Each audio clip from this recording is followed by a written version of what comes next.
നമസ്കാരം. കൻഹ കാസ്റ്റിലെ നമ്മുടെ ഇന്നത്തെ അതിഥി ഡോക്ടർ സുനിൽ. അദ്ദേഹം കാസർഗോഡിലെ സെൻട്രൽ ഇൻചാർജാണ്. ഒപ്പം അദ്ദേഹം ഒരു ഐ ഡോക്ടറാണ്, ഒപ്താൽമോളജിസ്റ്റാണ്, ഒപ്പം ഒരു സർജനും കൂടിയാണ്. അപ്പോൾ നമുക്ക് അദ്ദേഹത്തെ കൻഹ കാസ്റ്റിലേക്ക് സ്വാഗതം ചെയ്യാം.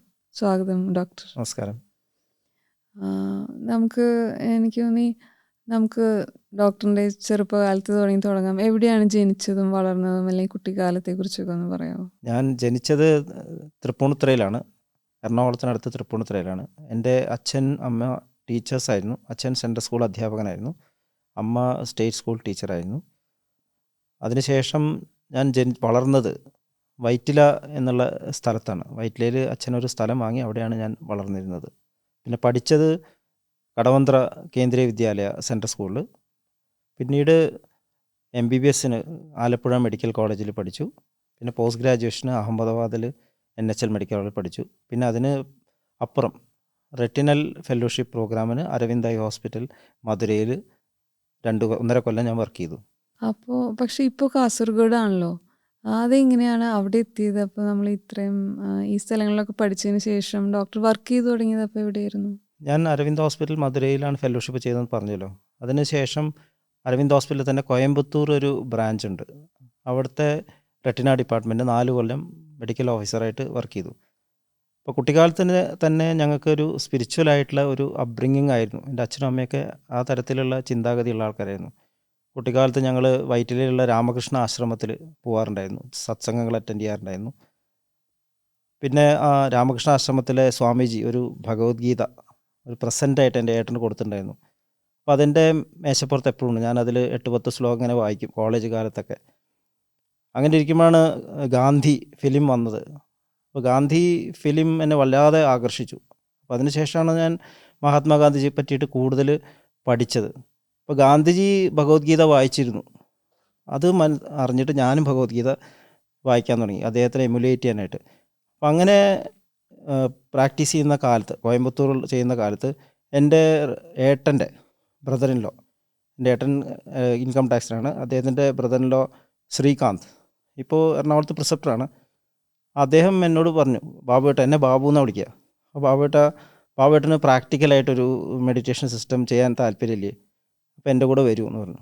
അപ്പോൾ ശ്രീകാന്ത് ഓൾറെഡി മിഷൻ്റെ അഭ്യാസിയായിരുന്നു.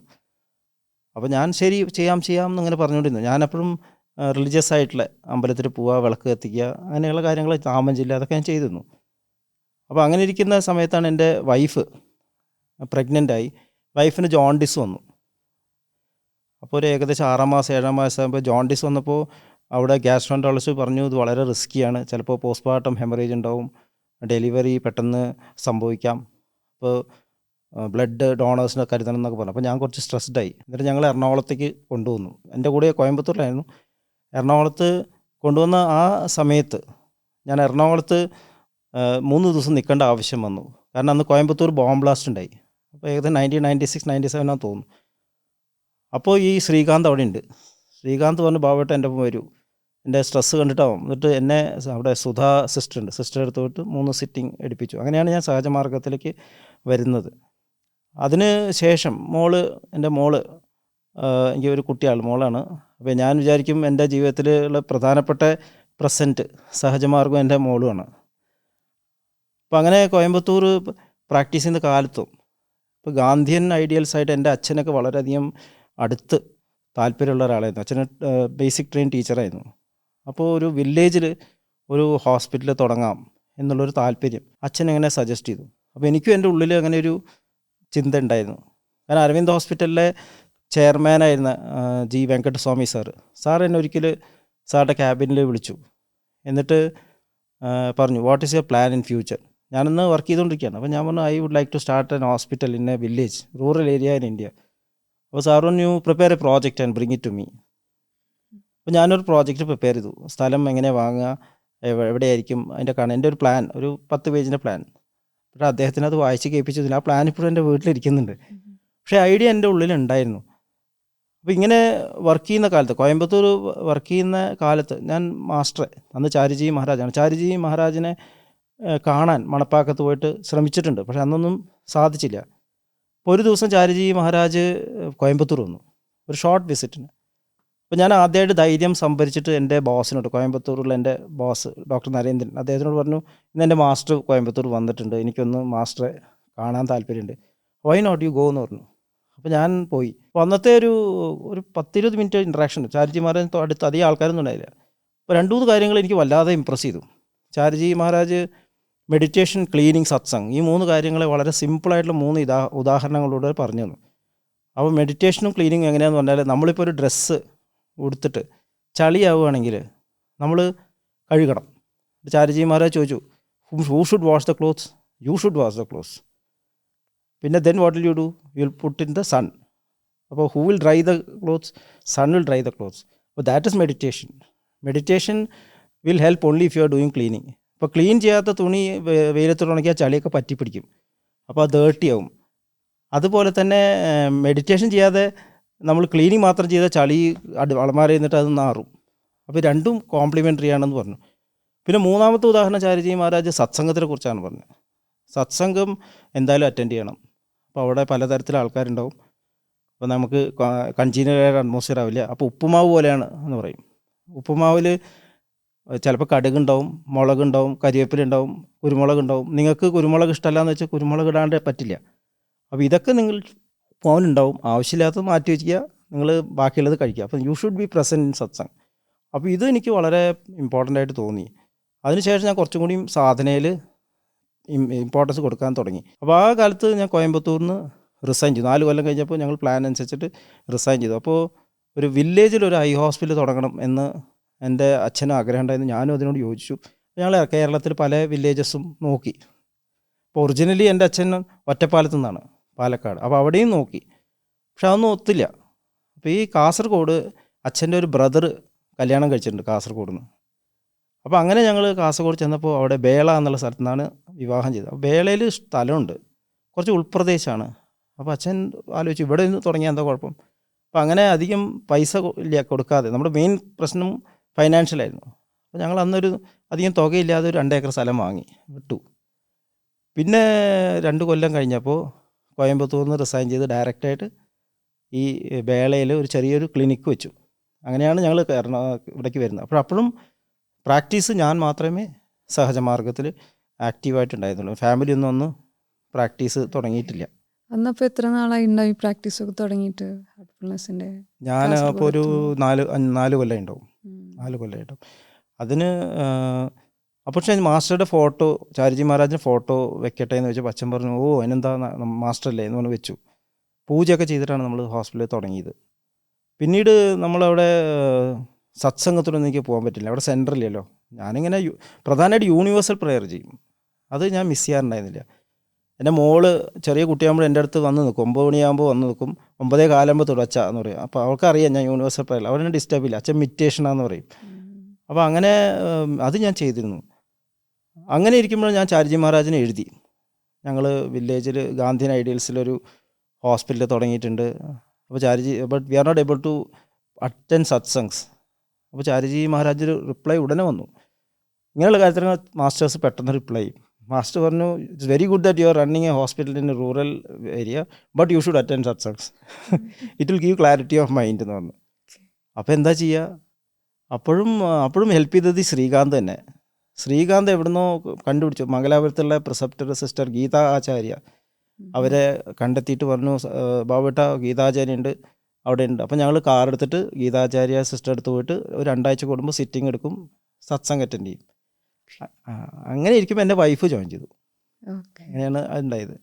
അപ്പോൾ പിന്നീട് ഇപ്പോൾ എങ്ങനെയാണ് ഹോസ്പിറ്റലിലെ കാര്യങ്ങളൊക്കെ? പിന്നീട് എങ്ങനെയായിരുന്നു ആ ഹോസ്പിറ്റലിൻ്റെ വളർച്ച? ഇപ്പോൾ ആദ്യം ഒരു ചെറിയ ക്ലിനിക്കായിരുന്നു പറഞ്ഞല്ലോ, ഇപ്പോൾ ഹോസ്പിറ്റലിന് എന്താ പേര് പറഞ്ഞത്? കൗമുദി ഗ്രാമീണ നേത്രാലയ. ഓക്കെ. എൻ്റെ അമ്മയുടെ പേരാണ് കൗമുദി.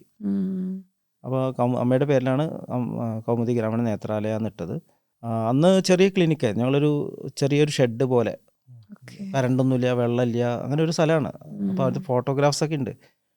പക്ഷേ ഇങ്ങനെ ഈ മെഡിറ്റേഷൻ പ്രാക്ടീസ് തുടങ്ങിയിട്ട് എൻ്റെ വൈഫ് ജോയിൻ ചെയ്തു, പിന്നെ അമ്മ ജോയിൻ ചെയ്തു. ഓക്കെ. അമ്മ ജോയിൻ ചെയ്ത് അമ്മ പറഞ്ഞു അച്ഛൻ ജോയിൻ ചെയ്ത് ഞാൻ ജോയിൻ ചെയ്യില്ല പറഞ്ഞു. അപ്പോൾ അച്ഛൻ പറഞ്ഞു, ഞാൻ ജോലിയൊക്കെ ചെയ്യുന്നുണ്ട് സത്യസന്ധൻ, എന്ത് ഞാൻ മെഡിറ്റേഷൻ ചെയ്യണം. പിന്നെ അമ്മയുടെ നിർബന്ധത്തിൽ അച്ഛനും വന്നു, ഗീതാചാര്യ ഇരുന്ന് സിറ്റിംഗ് എടുത്തു. അപ്പോൾ നമുക്ക് അഭ്യാസികളുടെ എണ്ണം കൂടി. അപ്പോൾ അവരുടെ എക്സ്പീരിയൻസ് ഒക്കെ എന്തായിരുന്നു? അവരൊക്കെ എല്ലാവരും പ്രാക്ടീസൊക്കെ ചെയ്തു തുടങ്ങിയപ്പോൾ? വളരെ അച്ഛൻ ഓർത്തഡോക്സ് ആയിട്ട് സന്ധ്യാവന്ദനം ചെയ്യുക അങ്ങനെയൊക്കെയായിരുന്നു. അച്ഛനോട് ഞാൻ ഒന്നും പറഞ്ഞിട്ടില്ല. പക്ഷേ ക്രമേണ അച്ഛൻ അതൊക്കെ ഇതൊക്കെ റിലീജിയസ് ഇതൊക്കെ അച്ഛൻ്റെ ജീവിതത്തിൽ ഉണ്ടായി. അമ്മ മരിക്കുമ്പോൾ അച്ഛനാണ് സത്സംഗിന് ആദ്യം കസേരയിട്ടത്. അന്ന് പൊതുവാത്സവമുണ്ട് പയ്യന്നൂർ സാറേ സത്സംഗിന് ഇരിക്കാമെന്ന് കസേരയിട്ടിട്ട് ഞങ്ങൾ സത്സംഗം നടത്തി. അമ്മയുടെ ഡയറക്ഷൻ ആയിരുന്നു ഞാൻ മരിച്ചു കഴിഞ്ഞാൽ അസഹജമാർഗത്തിന് വിരുദ്ധമായിട്ട് ഒന്നും ചെയ്യരുത്. അപ്പോൾ അമ്മയുടെ മരണത്തിന് ശേഷം ഞങ്ങൾ 13 ദിവസം സത്സംഗം നടത്തിയത്. ഒരുപക്ഷെ നമ്മൾ ആദ്യം തുടങ്ങിയ ആൾക്കാരായിരിക്കും 13 ദിവസം സത്സംഗ്. ദാജിയോട് ഞാൻ അറിയിച്ചു, Daaji one let you all progress 10 fold എന്നൊക്കെ പറഞ്ഞ മറുപടി വന്നു. പിന്നെ അച്ഛൻ മരിച്ചപ്പോഴും അത് തന്നെ ചെയ്ത്. ഞങ്ങൾ 13 ദിവസം സത്സംഗ്സ് നടത്തി. അങ്ങനെ തന്നെ ഇൻവിറ്റേഷൻ അയച്ചത്. വേറെ ഒരു റിച്വൽസും ഉണ്ടായില്ല. പിന്നെ അച്ഛൻ ഈ റിച്വൽസൊക്കെ വിട്ടു. അമ്മ പിന്നെ കുറച്ചും കൂടി നേരത്തെ തന്നെ ആയിട്ടുണ്ടായിരുന്നു. അച്ഛൻ പിന്നെ ഇതിട്ടിരുന്നു, പൂണിലിട്ടിരുന്നു. ഞാനും പൂണിലിട്ടിരുന്നു. പിന്നെ ഈ പറഞ്ഞ മാതിരി പിന്നെ സെൻറ്റർ എസ്റ്റാബ്ലിഷ് ചെയ്തു. ഈ ഗീതാചാര്യ സിസ്റ്റർ ഇവിടെ വരാൻ തുടങ്ങി. പയ്യന്നൂരിൽ നിന്ന് പൊതുവാൾ സാർ, കുഞ്ഞിക്കണ്ണൻ സാർ, ഇപ്പോൾ ബ്രദർ കുഞ്ഞിക്കണ്ണൻ മുമ്പത്തെ സെൻട്രൽ ചാർജായിരുന്നു, സോണൽ ചാർജായിരുന്നു. അദ്ദേഹം അവിടെ സത്സംഗിൽ വരാൻ തുടങ്ങി. അങ്ങനെ ക്രമേണ അവിടെ ഒരു പ്രിസെപ്റ്റർ വേണമെന്നായി. അപ്പോൾ പൊതുവാൾ സാറ് പറഞ്ഞു, ഡോക്ടർക്ക് ആയിക്കൂടെ എന്ന് ചോദിച്ചു. ഞാൻ പറഞ്ഞു എനിക്ക് വിരോധമില്ല. ഒരു 2 കൊല്ലോ 3 കൊല്ലോ ഒറ്റ കഴിഞ്ഞപ്പോൾ ഒരു കോൾ വന്നു, OP നടക്കുക. അപ്പോൾ തിരുപ്പൂരിൽ ചാരുജി വന്നിട്ടുണ്ട്, you are asked to come to Tiruppur immediately എന്ന് പറഞ്ഞു. അപ്പോൾ OPയുടെ തിരക്കാണ്, എന്താ ചെയ്യേണ്ടത്? അപ്പോൾ എൻ്റെ വൈഫ് പറഞ്ഞു മാസ്റ്റർ വിളിച്ചാൽ പോകാമെന്ന് പറഞ്ഞു. മാസ്റ്റർ വിളിച്ചു ഞങ്ങൾ ഇറങ്ങി. പിന്നെ മോൾക്ക് ക്ലാസ് ഉണ്ട്, അവൾ UKG അവൾ കരയാൻ തുടങ്ങി. അപ്പോൾ അവളെയും കൂട്ടി ഞങ്ങളങ്ങനെ തിരുപ്പൂർ പോയിട്ട് മാസ്റ്റർ സിറ്റിംഗ് എടുത്ത് അങ്ങനെ പ്രിസെപ്റ്ററായി. അങ്ങനെയാണ് അത് സെൻറ്ററായത്. അപ്പോൾ അതിൻ്റെ ഒപ്പം എൻ്റെ ചേട്ടൻ, ഏടത്തിയമ്മ, അനിയൻ്റെ വൈഫ് എല്ലാവരും പ്രാക്ടീസ് തുടങ്ങിയപ്പോഴേക്കും ഹോൾ ഫാമിലി പ്രാക്ടീസ് തുടങ്ങി. ചാരുജി പറഞ്ഞല്ലോ സത്സംഗം എന്തായാലും അറ്റൻഡ് ചെയ്യണം, ഒരു ക്ലാരിറ്റി ഒക്കെ ഉണ്ടാവുന്നു. ആ ഒരു അനുഭവം എങ്ങനെയായിരുന്നു ഡോക്ടറിന് അത് ലൈഫിൽ ഫീൽ ചെയ്തത്? റെഗുലറായി സത്സംഗം ചെയ്യലും ഒക്കെ റെഗുലറായിട്ട് മെഡിറ്റേഷൻ ചെയ്യുമ്പോൾ അല്ലെങ്കിൽ ക്ലീനിങ് ചെയ്യുമ്പോൾ, സാധന ചെയ്യുമ്പോൾ തീർച്ചയായിട്ടും മനസ്സിന് ക്ലാരിറ്റി അനുഭവിക്കുന്നുണ്ട്. അപ്പോൾ എനിക്ക് എൻ്റെ പ്രൊഫഷണൽ ലൈഫിലാണ് ഇതിൽ വളരെയധികം എനിക്ക് എഫക്റ്റ് ചെയ്തിട്ടുള്ളത്. അപ്പോൾ പേഷ്യൻസിനെ സമീപിക്കുമ്പോൾ ഒരു ഡോക്ടർ എന്നുള്ള നിലയ്ക്ക് ഞങ്ങളുടെ നോളജ്, സാധാരണ ഡോക്ടേഴ്സ് അവർ പഠിച്ച നോളജാണ് ഉപയോഗിക്കുക.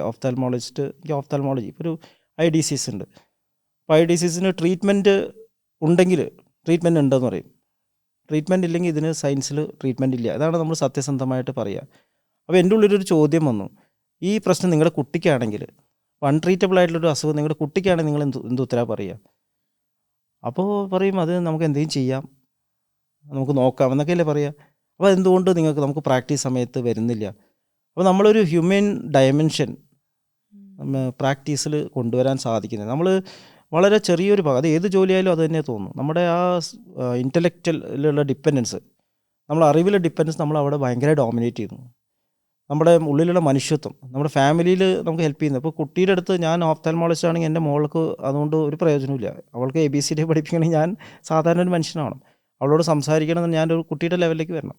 അപ്പോൾ ഈ ഒരു കാര്യം നമുക്ക് ഈ ഇതിലേക്ക് കൊണ്ടുവരാം, പ്രാക്ടീസിൽ കൊണ്ടുവരാൻ സാധിച്ചത് തീർച്ചയായിട്ടും സഹജമാർഗം കൊണ്ട് തന്നെയാണ്. അപ്പോൾ എൻ്റെ ഉള്ളിലുള്ള ഹ്യൂമൻ ഡയമെൻഷൻ, അതിനുശേഷം ആണ് എനിക്ക് മനസ്സിലായത് ശരിക്കും വർക്ക് ചെയ്യുന്നത് മാസ്റ്ററാണെന്ന്. അപ്പോൾ മാസ്റ്ററുടെ ആ ഒരു കണക്ഷനിൽ സ്മരണയിൽ ചെയ്യുമ്പോൾ അവിടെ ആ ട്രീറ്റ്മെൻറ്റ് ശരിക്കും ഒരു അത്ഭുതമായിട്ട് മാറുകയാണ്. അസുഖം മാറും എന്നുള്ളതല്ല പ്രശ്നം, പക്ഷേ അവിടെ ഒരു വലിയൊരു ചേഞ്ച് വരുന്നു. ആ രോഗിക്ക് വലിയൊരു സമാധാനം വരുന്നു, നമ്മുടെ ഉള്ളിലും വലിയൊരു സമാധാനം വരുന്നു, വലിയൊരു എന്തോ ഒരു കാര്യം നടന്ന പോലെ. മറ്റേത് അസുഖം മാറുമായിരിക്കാം, പക്ഷേ അസുഖം മാറുന്നത് താൽക്കാലികമാണ്, പെർമനൻ്റ് ആയിട്ടുള്ളൊരു ചേഞ്ച് അസുഖം കൊണ്ടുവരാൻ പറ്റില്ല. പക്ഷേ നമ്മളിങ്ങനെ കണക്റ്റഡ് ആയിട്ട് ചെയ്യുമ്പോൾ ഒരു പെർമനൻ്റ് ആയിട്ടുള്ളൊരു ചേഞ്ച് അവരുടെ ഉള്ളിൽ വരുന്നുണ്ട്. നമ്മൾ കൊടുക്കുന്ന മെഡിസിൻസിൻ്റെ ഒപ്പം തന്നെ നമ്മൾ കൊടുക്കുന്ന ആ സ്നേഹം, അത് ആ ലെവൽ മാറ്റുന്നു. എനിക്കത് വലിയൊരു ഡിഫറൻസ് കൊണ്ടുവന്നു. എന്താ ഏറ്റവും വലിയ ഡിഫറൻസ് പറഞ്ഞാൽ, മുമ്പെയൊക്കെ വൈകുന്നേരം ആകുമ്പോഴേക്കും ഞാൻ ടയേർഡാവും, അല്ലെങ്കിൽ ഏതെങ്കിലും സ്ട്രെസ്സുള്ള സമയം ടയേർഡാവും. അപ്പോൾ ചിലപ്പോൾ ആദ്യം രാവിലത്തെ അതേ സ്റ്റാൻഡേർഡ് പ്രാക്ടീസ് നമുക്ക് ചെയ്യാൻ പറ്റിയെന്ന് വരില്ല. പക്ഷേ ഇപ്പോൾ അങ്ങനെയില്ല. ഇപ്പോൾ ഏത് സമയത്ത് ആര് വന്നാലും എനിക്ക് അവിടെ എൻ്റെ എന്താ പറയുക, എന്തായാലും എൻ്റെ ഹ്യൂമൻ ഡയമെൻഷൻ പിന്നെ ഡിവൈൻ മാസ്റ്ററുടെ പ്രസൻസ് അവിടെ അനുഭവിക്കുന്നുണ്ട്.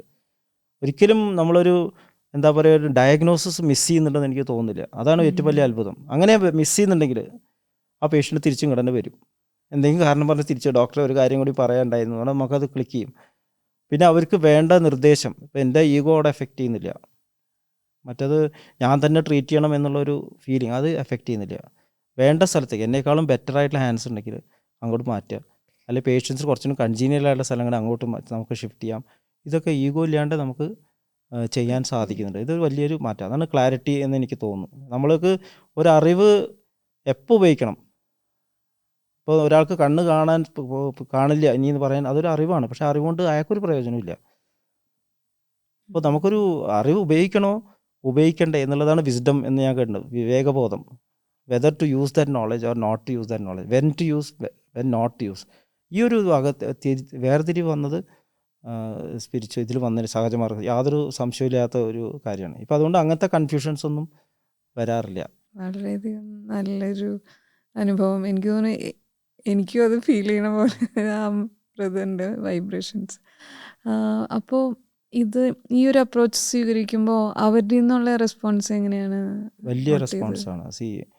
നമ്മളൊരു പേഷ്യൻ്റ് നമ്മുടെ മുമ്പിൽ വരുമ്പോൾ അവർ കൊണ്ടുവരുന്നത് ഒരു രോഗമായിട്ടാണെങ്കിലും ശരിക്കും അവർ വരുന്നത് അവരുടെ മാനസികമായിട്ടുള്ള ഒരു കണ്ടീഷൻ അത് തീർക്കാനാണ്. ഒരു രോഗിയും ആ രോഗം മാറാൻ മാത്രമല്ല വരുന്നത്. അത് എനിക്ക് തോന്നുന്നത് അതൊരു യൂണിവേഴ്സിൻ്റെ ഒരു തീരുമാനമാണ് നമ്മുടെ ആ ഇൻട്രാക്ട് ചെയ്യുക എന്നുള്ളത്. അപ്പോൾ അതൊരു കാരണമാണ് അവർ നമ്മുടെ മുമ്പിൽ വരാൻ. പക്ഷേ നമ്മളൊരു ഞാനൊരു എക്സാമ്പിൾ പറയാം. ഒരു ചെറിയൊരു എൻ്റെ ഒരു ഓർമ്മ പറയാം. എൻ്റെ ഒരു പേഷ്യൻ്റ് ഉണ്ടായിരുന്നു. അദ്ദേഹം പൊന്നാനി എന്നാണ്, നിലമ്പൂർ എന്നാണ്. അദ്ദേഹം അരവിന്ദ് കോയമ്പത്തൂർ എന്നെ കാണിച്ചിരുന്നു.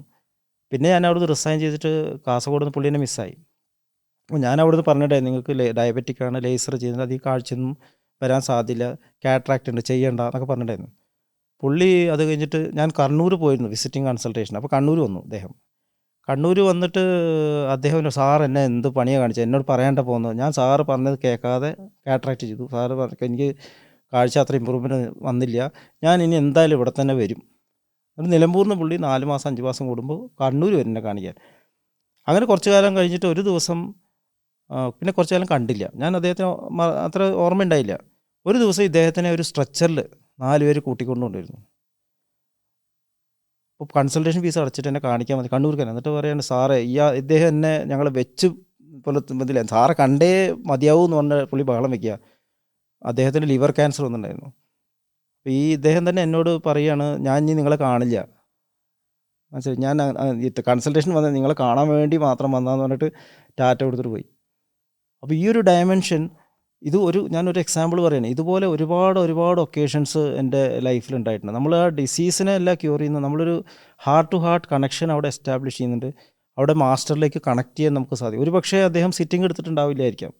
എനിക്ക് തോന്നുന്നു അതിനേക്കാളൊക്കെ എത്രയോ ഇമ്പോർട്ടൻ്റ് ആണ് നമ്മൾ ഒരു പ്രെയറോട് കൂടിയിട്ട് അവിടെ ട്രീറ്റ്മെൻറ്റ് ഓഫർ ചെയ്യുമ്പോൾ അത് ഡയറക്റ്റായിട്ട് മാസ്റ്ററിലേക്ക് കണക്ട്, മാസ്റ്റർ അത് അറിയും, ഉറപ്പാണ്. അദ്ദേഹത്തെ അടുത്ത ലെവലിലേക്ക് അദ്ദേഹത്തിന് ട്രാൻസ്ഫർ ചെയ്യും എന്നുള്ളത് ഒരു സംശയമില്ല. അപ്പോൾ ഇത് ഒരുപാട് ഒക്കേഷൻസിന് ഞങ്ങളുടെ കൺസൾട്ടേഷൻ റൂമിൽ ശരിക്കും ലോകം ഞങ്ങളുടെ മുമ്പിലേക്ക് വരികയാണെന്നാണ് എനിക്ക് തോന്നുന്നത്. ഈ അടുത്ത് ഇന്ത്യൻ മെഡിക്കൽ അസോസിയേഷൻ കാസർഗോഡ് നടത്തിയിട്ടുള്ള ഒരു പ്രോഗ്രാം, ഒരു CME പ്രോഗ്രാംസ് നടത്താറുണ്ട്. അപ്പോൾ ഞാൻ എൻ്റെ സൈഡിൽ നിന്നൊരു സജഷൻ കൊടുത്തു, എനിക്കൊരു പ്രോഗ്രാം നടത്തണമെന്നുണ്ട്, റിപ്പിൾ എഫക്റ്റ്. റിപ്പിൾ എഫക്റ്റ് എന്ന് പറഞ്ഞാൽ കൺസൾട്ടേഷൻ റൂമിൽ നിന്നിട്ട് നമുക്ക് എങ്ങനെയാണ് ലോകത്തെ മാറ്റാൻ സാധിക്കുക. അപ്പോൾ അതിന് ഒരു ഉദാഹരണമുണ്ട്. എൻ്റെ ഒരു ഫ്രണ്ട് ഡോക്ടർ ലോകേഷ്, അദ്ദേഹം മദർ തെരേസനെ കാണാൻ പോയി ഒരിക്കലും. അപ്പോൾ മദർ തെരേസയോട് സംസാരിക്കുമ്പോൾ അദ്ദേഹം ഇങ്ങനെ സാമൂഹ്യ സേവനത്തിനെ കുറിച്ചൊക്കെ പറഞ്ഞു. അപ്പോൾ മദർ തെരേസ പറഞ്ഞു, I will give you A pebble, ഒരു കല്ല് തരാം, നിങ്ങൾക്ക് അറ്റ്ലാന്റിക് ഓഷ്യനിലൊരു റിപ്പിൾ സൃഷ്ടിക്കാൻ പറ്റുമോ എന്ന് ചോദിച്ചു. അപ്പോൾ അദ്ദേഹം പറഞ്ഞു, ഞാൻ പ്ലെയിനിൽ പോയിട്ട് അവിടെ പോയിട്ട് അറ്റ്ലാന്റിക് ഓഷ്യനിൽ കല്ലിടുന്നു പറഞ്ഞു. അപ്പോൾ മദർ തെരേസ ചിരിച്ചുകൊണ്ട് പറഞ്ഞു, എനിക്കതിൻ്റെ എളുപ്പ വഴിയുണ്ട്, ഞാൻ എൻ്റെ കിണറ്റിലേക്കാണ് കല്ലിടുന്നു, അപ്പോൾ ഇത് റിപ്പിൾ അവിടെ എത്തും. അപ്പോൾ ഈ ഒരു എഫക്റ്റാണ് ഈ OP ഇരുന്നിട്ട് ചെയ്യുന്നത്. ഇപ്പോൾ ലോകം നമ്മളെ ഡിഫറെൻറ്റ് ടൈപ്പ് ഓഫ് ആൾക്കാർ നമ്മുടെ മുമ്പിലേക്ക് ഇങ്ങനെ വന്നുകൊണ്ട് നമ്മളാണ് പോകണ്ട. ഒരു ലോകത്തിൻ്റെ പൾസ് അറിയാൻ കൺസൾട്ടേഷൻ റൂമിൽ നിന്ന് പറ്റും. ഹിറ്റ്ലർ എന്നുള്ളൊരു ഡിക്റ്റേറ്റർ വരും എന്നുള്ളതൊരു സൈക്കാട്രിസ്റ്റിൽ നിന്ന് പ്രഡിക്റ്റ് ചെയ്താൽ അത്ര, ജർമ്മനിയിൽ ഇരുന്നിട്ട് ഒരു കൺസൾട്ടേഷൻ റൂമിൽ നിന്ന് പ്രഡിക്റ്റ് ചെയ്താൽ അത്ര. നമ്മളൊരു സൊസൈറ്റിയുടെ ആ പ്രശ്നങ്ങൾ ശരിക്കും കൺസൾട്ടേഷൻ റൂമിൽ നിന്ന് മാനേജ് ചെയ്യാൻ പറ്റും. അതുമാത്രമല്ല, നമ്മൾ അറിയാതെ വേണ്ടാത്ത ഗോസിപ്സ് ചെയ്യുന്നില്ലേ, വാട്സപ്പ് ചാറ്റിങ്ങും നെഗറ്റീവായിട്ടുള്ള വൈബ്സ് കൊടുക്കുക, അതിനുപരി എന്തുകൊണ്ട് പോസിറ്റീവായിട്ടുള്ള വൈബ്സ് കൊടുത്തുകൂടാ? ഒരാളുടെ സംസാരിക്കുമ്പോൾ കുഴപ്പമില്ല, ശരിയാവും, നമുക്ക് നോക്കാം എന്ന് പറയുമ്പോൾ ആ പേഷ്യൻ്റ് സമാധാനമായി, കൂടെ വന്ന ആൾക്ക് സമാധാനമായി, കൂടെ വന്ന ആൾക്ക് സമാധാനം, ഫാമിലിക്ക് സമാധാനമായി, സൊസൈറ്റിക്ക് സമാധാനം. അപ്പോൾ ഒരു ചെറിയൊരു നമ്മുടെ ഒരു ഇൻട്രാക്ഷൻ കൊണ്ട് ലോകത്തിനെ മാറ്റാൻ ഡോക്ടേഴ്സിന് സാധിക്കും. ഇതാണ് ഞാൻ പ്രസൻറ്റ് ചെയ്തത് റിപ്പിൾ ഇഫക്റ്റ്. അത് സാധിക്കുന്നുണ്ടെന്ന് എനിക്ക് യാതൊരു സംശയമില്ലാത്ത കാര്യമാണ്. സമയമുണ്ടെങ്കിൽ ഒരു എക്സാമ്പിൾ ഷെയർ ചെയ്യട്ടെ. പറയൂ. ഒരു കുട്ടി, ആ കുട്ടിക്ക് ഒരു 3ാം ക്ലാസ് പഠിക്കുന്ന കുട്ടിയാണ്. ആ കുട്ടീനെ കൊണ്ടുവന്ന് കണ്ണ് കാണാനില്ല എന്ന് പറഞ്ഞിട്ടാണ്, 2 കണ്ണും കാണാനില്ല, പെട്ടെന്ന് കാണാണ്ടേ എന്ന് പറഞ്ഞ് കൊണ്ടുവന്നു. അപ്പോൾ അച്ഛനും അമ്മയും കരഞ്ഞോണ്ടാണ് വരുന്നത്. അപ്പോൾ ഈ കുട്ടിയെ നോക്കുമ്പോൾ കണ്ണൊക്കെ കാണുന്നുണ്ട്, കുട്ടി വളരെ സുഖമായിട്ട് നടന്നു വരുന്നുണ്ട്, വിഷൻ കാണുമ്പോൾ കാണുന്നില്ല പറയും, എനിക്ക് ലൈറ്റൊന്നും കാണാനില്ല. പക്ഷേ നമ്മൾ പരിശോധിക്കുമ്പോൾ പ്രത്യേകിച്ചൊന്നും കാര്യം കാണുന്നില്ല. ഞങ്ങൾ എല്ലാ ടെസ്റ്റും ചെയ്തു. അപ്പോൾ ഞങ്ങൾക്ക് മാലിങ്കറിങ് എന്ന് പറയും. മാലിങ്കറിങ് എന്ന് പറഞ്ഞാൽ അസുഖം ഉണ്ടെന്ന് നടിക്കുക, അങ്ങനൊരു കണ്ടീഷൻ ഉണ്ട്. അപ്പോൾ ഞാൻ കുട്ടിയോട് പറഞ്ഞു, മോള് അപ്പുറത്തിരിക്കുക, കുറച്ച് നേരം മരുന്ന് വെച്ച് ഒന്ന് നോക്കാം എന്നൊക്കെ പറഞ്ഞു. അപ്പോൾ ഒരു അച്ഛനമ്മേനെ വിളിച്ചു. അച്ഛനമ്മയോട് ചോദിച്ചു, നിങ്ങൾക്ക് വീട്ടിൽ എന്തെങ്കിലും ഈ അടുത്ത പ്രശ്നങ്ങൾ വല്ലതും ഉണ്ടായിട്ടുണ്ടോ? ഈ കുട്ടിക്ക് കാഴ്ചക്കുറവുണ്ടെന്ന് എനിക്ക് തോന്നുന്നില്ല. അപ്പോൾ അച്ഛനമ്മ പറഞ്ഞു, എൻ്റെ അച്ഛൻ, ഈ ഭർത്താവ് പറഞ്ഞു, എൻ്റെ അച്ഛൻ വയ്യാണ്ട് കിടക്കുകയാണ്. അപ്പോൾ ഞാൻ ജോലി തിരക്കായിട്ട് പോകുന്നു, വൈഫ് ജോലി തിരക്കായിട്ട് പോകുമ്പോൾ ഈ മോളെ എപ്പോഴും പറയാറുണ്ട് അത്രേ, അച്ഛനെ നിങ്ങൾ ശ്രദ്ധിക്കും, മുത്തശ്ശനെ ശ്രദ്ധിക്കില്ല, മുത്തശ്ശനെ ശ്രദ്ധിക്കില്ല പറയേണ്ടത് അത്രേ. അപ്പോൾ ഇവൾ മുത്തശ്ശനെ ശുശ്രൂഷിക്കാൻ വേണ്ടി അടുത്തിരിക്കാൻ വേണ്ടി കണ്ടുപിടിച്ച ഒരു ടെക്നിക്കാണ് കാണുന്നില്ല എന്ന് പറഞ്ഞത്. അപ്പോൾ ഞാൻ അവരോട് പറഞ്ഞു, നിങ്ങളുടെ മോള് നിങ്ങളെക്കാളൊക്കെ എത്രയോ വലിയൊരു ഹാർട്ടുള്ളൊരു കുട്ടിയാണ്, ആ കുട്ടീനെ ഒരിക്കലും ചീത്ത പറയാം, നിങ്ങൾ കറക്റ്റ് ചെയ്യൂ. അടുത്ത പ്രാവശ്യം അവർ ചിരിച്ചുകൊണ്ട് വന്നു, കുട്ടിക്ക് ഒരു പ്രശ്നമില്ല, അവരത് സോൾവ് ചെയ്തു. അപ്പോൾ നമ്മൾ ചെറിയ ഇൻട്രാക്ഷൻ കൊണ്ട് അവരുടെ ഫാമിലിയിലൊരു വലിയൊരു മാറ്റം. അപ്പോൾ ലിസണിങ്, എൻ്റെ മാസ്റ്റർ പഠിപ്പിച്ചെന്ന കാര്യം ലിസൺ. ചാരിജി മഹാരാജ് പറയുമ്പോൾ ലിസൺ. ദാജിയും പറയുന്നു ലിസൺ. അപ്പോൾ ലിസണിങ് കപ്പാസിറ്റി ഇത്രയും ഡെവലപ്പ് ചെയ്തത് സഹജമാർഗത്തിൽ വന്നതിന് ശേഷമാണ്. പിന്നെ ഡോക്ടർ ഇപ്പോൾ തന്നെ പറഞ്ഞല്ലോ, നമ്മൾ കൺസൾട്ടേഷൻ റൂമിലിരുന്ന് നമ്മളെ ലോകത്തിൻ്റെ പൾസ് അറിയാന്ന്. എന്താണ് ഡോക്ടറിൻ്റെ ഒബ്സർവേഷൻ? ഇപ്പം എങ്ങനെയാണ് ലോകം എന്നാണ് ഇപ്പോൾ തോന്നുന്നത്? നമ്മുടെ ലോകത്തിൽ ഇപ്പോൾ വിഷൻ, കാഴ്ച പ്രശ്നങ്ങളായിട്ട് കുട്ടികളെ കൊണ്ടുവരാറുണ്ട്, അല്ലെങ്കിൽ പ്രായമുള്ളവർ വരാറുണ്ട്. മുമ്പെയൊക്കെ കുട്ടികൾ കൊണ്ടുവരുന്ന എങ്ങനെയാണ്, പുസ്തകം വായിക്കാൻ പറ്റുന്നില്ല, അല്ലെങ്കിൽ അരിയിൽ നെല്ല് പറക്കാൻ പറ്റുന്നില്ല, കാസർഗോഡാണെങ്കിൽ ബീഡി തിരക്കാൻ പറ്റുന്നില്ല, ഇങ്ങനെ കംപ്ലയിൻ്റ് ആയിരുന്നു. ഇപ്പം അങ്ങനെയല്ല. ഇപ്പോഴത്തെ കംപ്ലയിൻ്റ് എന്താണ്, മൊബൈൽ കാണാൻ പറ്റുന്നില്ല എന്നാണ്. കുട്ടികൾ മൊബൈൽ നോക്കുന്നു കൂടുതൽ. പേരൻസ് പറയുന്നു കുട്ടികൾ മൊബൈൽ നോക്കുന്നു, കുട്ടികൾ പറയുന്നു പേരൻസ് മൊബൈൽ കൂടുതൽ നോക്കുന്നു. അപ്പോൾ ഇതന്നെ വലിയൊരു ഒബ്സർവേഷനാണ്. കാരണം പേരൻസിനെ എക്സ്പ്ലെയിൻ ചെയ്യാം, ഈ കുട്ടീനെ നിങ്ങൾ പറഞ്ഞിട്ട് കാര്യമില്ല, 8 മണിക്ക് ശേഷം മൊബൈൽ നോക്കരുത്. ഞാൻ എല്ലാ കുട്ടികളോടും പറയാറുണ്ട്, 8 മണിക്ക് ശേഷം മൊബൈൽ, കാരണം ശരീരം ഉറങ്ങുകയാണ്, നിങ്ങളുടെ ശരീരത്തിന് ഉറങ്ങണം. നിങ്ങളതിനെ ഉറക്കത്തിൽ ഇങ്ങനെ ഉണർത്തിയിട്ട് പേടിപ്പിച്ച് അതിന് വർക്ക് ചെയ്യാൻ പറ്റില്ല. അതിന് റീപ്ലനിഷിങ് ഒക്കെ രാത്രിയാണ് നടക്കുന്നത്. ഇപ്പോൾ സയൻസൊക്കെ പ്രൂവ് ചെയ്യുന്നുണ്ട്. അപ്പോൾ അങ്ങനെ ചെയ്യണം. പേരൻസിനോടും പറയും, നിങ്ങൾ ആ സമയത്ത് നിങ്ങൾ മൊബൈൽ ഉപയോഗിക്കരുത്. കുട്ടി പഠിക്കുമ്പോൾ നിങ്ങൾ ഉപയോഗിക്കരുത്. കുട്ടീനെ പഠിപ്പിച്ച് പറഞ്ഞിട്ട് കാര്യമില്ല, നിങ്ങൾ എക്സാമ്പിളിലോട്ട് ലീഡ് ചെയ്യണം. അപ്പോൾ ഇങ്ങനെയുള്ള മാറ്റങ്ങൾ ഇപ്പോൾ സൊസൈറ്റിയിൽ വരുന്ന ഈ ചേഞ്ചസ്. വേറൊരു ഉദാഹരണം പറയാം, ഒരു രോഗി ചികിത്സ കഴിഞ്ഞ് കണ്ണിൽ കാഴ്ചയൊക്കെ കിട്ടി കഴിഞ്ഞിട്ട്, ഏകദേശം കാഴ്ച കിട്ടിയിട്ടുണ്ട്, അദ്ദേഹം വീൽ ചെയറിലാണ് വരുന്നത്. അദ്ദേഹം കാഴ്ച ഏകദേശം കിട്ടിയപ്പോൾ എന്നോട് ചോദിച്ചു, എൻ്റെ മകൻ അടുത്തേക്ക് ഉണ്ടോ എന്ന് ചോദിച്ചു. അപ്പോൾ ഇല്ല പറഞ്ഞ, എൻ്റെ കണ്ണ് ശരിക്കും കാണട്ടെ, ഞാൻ അവനെ കൊല്ലുന്നു. അപ്പോൾ പേരൻറ്റും കുട്ടിയും തമ്മിലുള്ള റിലേഷൻ പ്രശ്നങ്ങൾ, ഇതൊക്കെ ഞങ്ങൾക്ക് അവിടെ നിന്ന് അറിയാൻ പറ്റുന്നുണ്ട്. പേരൻസ് നാട്ടിൽ, കുട്ടികൾ ഫോറിനിൽ, അനുഭവിക്കുന്ന വിഷമം, ആ സെപ്പറേഷൻ, അതിൻ്റെ വേദന ഒക്കെ നമ്മൾ ശരിക്കും അറിയുന്നുണ്ട്.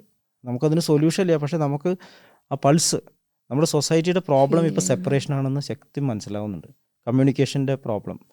ഇനിയിപ്പോൾ ഡോക്ടറെ സംബന്ധിച്ച് ഹാർട്ട്ഫുൾനെസ്സുമായിട്ട് റിലേറ്റഡ് ആയിട്ട് എന്തൊക്കെ ചെയ്യണമെന്നാണ് ഒരു പ്ലാനോ, അല്ലെങ്കിൽ ഇപ്പം നടന്നുകൊണ്ടിരിക്കുന്ന കാര്യങ്ങളെ കുറിച്ചൊന്നും പറയാമോ?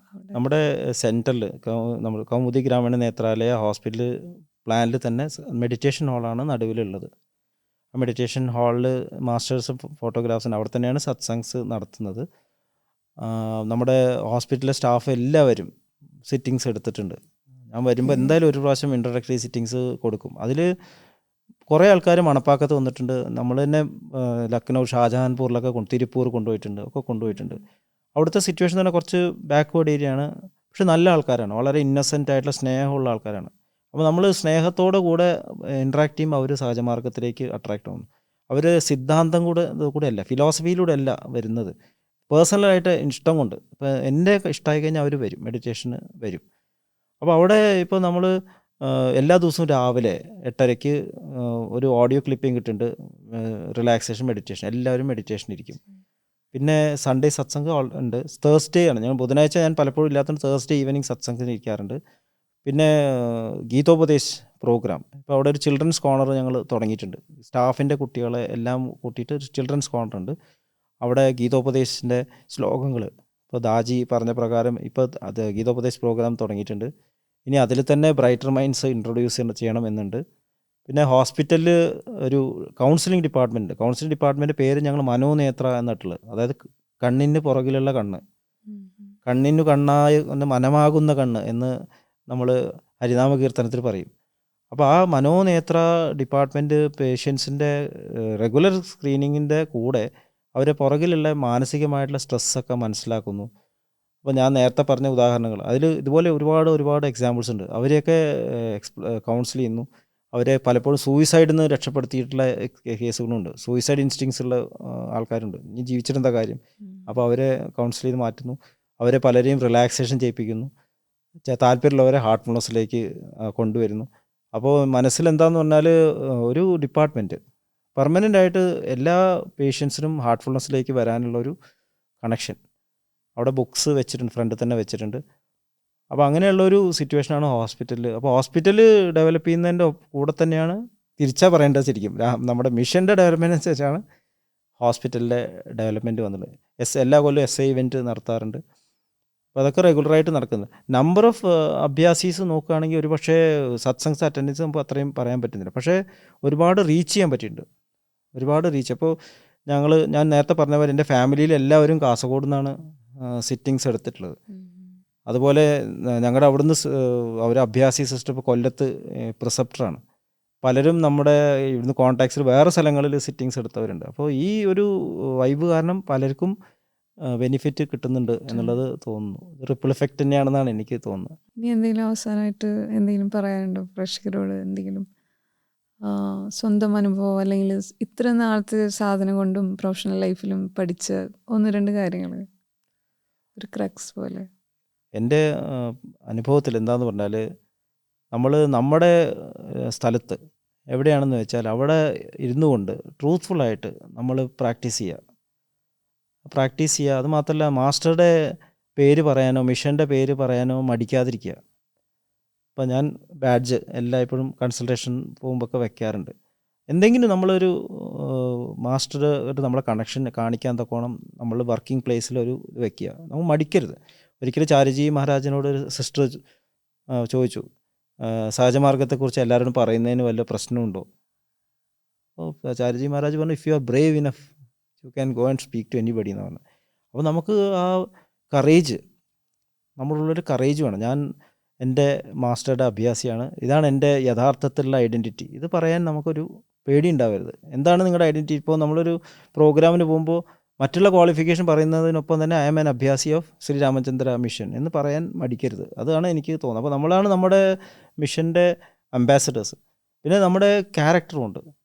ക്യാരക്ടർ ട്രാൻസ്ഫോർമേഷനാണ് സഹജമാർഗത്തിൻ്റെ ഏറ്റവും വലിയ പ്രധാനപ്പെട്ട കാര്യം. നമ്മൾ എത്ര വലിയ റീജൻസിലെത്തിയാലും അത് നമ്മുടെ സ്വഭാവത്തിൽ പ്രതിഫലിക്കണം. നമ്മൾ എത്രത്തോളം എക്സ്പാൻഡ് ചെയ്യുന്നു ഈ സ്നേഹത്തിൻ്റെ വലയം, അതായത് കൂടുതൽ സ്ഥലത്തേക്ക് നമ്മുടെ സ്നേഹം എക്സ്പാൻഡ് ചെയ്യുക. നമുക്ക് എവിടെയെങ്കിലും സ്നേഹം ഫീൽ ചെയ്യുന്നില്ല എന്നാണ് അവിടെ വേഗം അത് ക്ലീൻ ചെയ്യുക നമ്മൾ അങ്ങോട്ട്. കാരണം ഇവിടെയാണ് പ്രശ്നം. നമ്മൾ അവിടേക്ക് നമ്മൾ എക്സ്പാൻഡ് ചെയ്യുക.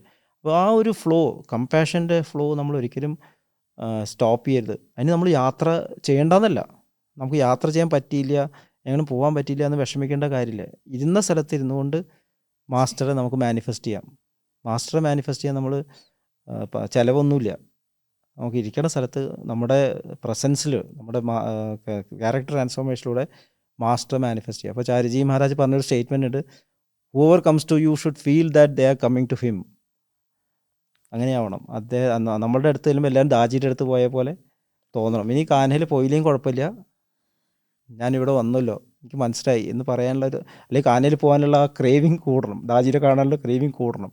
പക്ഷെ അത് മിസ് ചെയ്യേണ്ട ഒരു ഫീലിംഗ് വരുന്നത്, അയ്യോ എനിക്ക് മിസ് ചെയ്തു. നമ്മൾ കണ്ടപ്പോൾ നമുക്ക് മനസ്സിലായി ഇതാണ് ഹൃദയത്തിലാണ് ഡിവിനിറ്റി, സ്നേഹമാണ് ഡിവിനിറ്റി. അതെൻ്റെ ജീവിതത്തിൽ ക്യാരക്ടറായിട്ട് ട്രാൻസ്ഫോം ചെയ്യലാണ് ശരിക്കും നമ്മുടെ ജീവിതത്തിൻ്റെ ലക്ഷ്യമെന്ന് മനസ്സിലാക്കിയിട്ട് നമ്മൾ പ്രാക്ടീസ് ചെയ്യണം. അതിന് ഒരു വിധത്തിലുള്ള പ്രപഞ്ചത്തിൻ്റെ ഒരു ബ്ലോക്കും ഉണ്ടാവില്ല എന്നാണ് എനിക്ക് തോന്നുന്നത്.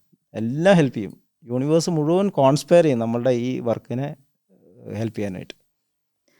Okay, thank you so much. എനിക്ക് തോന്നുന്നു വളരെ വളരെ ഡീപ്പായിട്ടുള്ള പേഴ്സണലി എനിക്ക് വളരെയധികം ഞാൻ തന്നെ കുറേ ട്രാൻസ്ഫോംഡ് ആയ പോലെ തോന്നി ഡോക്ടറിൻ്റെ സ്പീച്ച് കേട്ടിട്ട്. വളരെയധികം നന്ദി.